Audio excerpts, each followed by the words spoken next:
स्वागत है आप लोगों का क्लास 12 के विषय इतिहास के सब्जेक्टिव क्वेश्चन आंसर सीरीज 44 में। आज का हमारा प्रश्न है, अस्थाई बंदोबस्त पर एक लघु निबंध लिखें। बताता है, अस्थाई बंदोबस्त जिसे परमानेंट सेटलमेंट भी कहा जाता था, ब्रिटिश शासनकाल में भारत में लागू किया गया एक राजस्व व्यवस्था थी। इसे 1793 में लॉर्ड कॉर्नवालिस के द्वारा बंगाल, बिहार, उड़ीसा में लागू किया गया था। इस व्यवस्था का मुख्य उद्देश्य राजस्व प्रणाली को अस्थायित्व प्रदान करना था। आपसे एक क्वेश्चन पूछेगा कि अस्थायी बंदोबस्त जो है वो कब लागू हुआ, तो 1793 में। किसके द्वारा किया गया? लॉर्ड कॉर्नवालिस के द्वारा। किस किस क्षेत्र पे लागू हुआ? तो बंगाल, बिहार और उड़ीसा। आगे है, इस प्रणाली के तहत जमींदारों को भूमि का स्वामी मानते हुए उनसे निश्चित वार्षिक राजस्व लिया जाता था। यह राशि अस्थायी रूप से तय की गई थी, जिसका मतलब था कि इसे समय के साथ बढ़ाया नहीं जा सकता।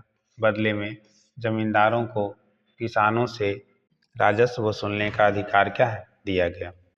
आइए विशेषता की बात करें। विशेषताएं की तो अस्थायित्व, राजस्व की राशि निश्चित थी जिसे सरकार कभी नहीं बढ़ाने का वादा किया। अगला है जमींदारी प्रथा का उदय। जमींदार किसानों से कर वसूलने की मध्यस्थ बन गए। किसानों का शोषण, किसान अत्यधिक कर भार के कारण गरीबी और कर्ज में डूबने लगे। अगला है ब्रिटिश सरकार को लाभ। सरकार को निश्चित और स्थिर आय प्राप्त होती रही। अगर बात करें प्रभाव का, तो इस व्यवस्था से जमींदारों को सख्त बनाया गया, लेकिन किसानों की स्थिति दयनीय हो गई। खेती पर दबाव बढ़ा और किसान भूमि से बेदखल होने लगे। अगला है ब्रिटिश सरकार को तो लाभ हुआ, लेकिन भारतीय समाज में असमानता बढ़ी। अस्थायी बंदोबस्त ने भारत के आर्थिक और सामाजिक ताने बाने पर गहरा प्रभाव डाला।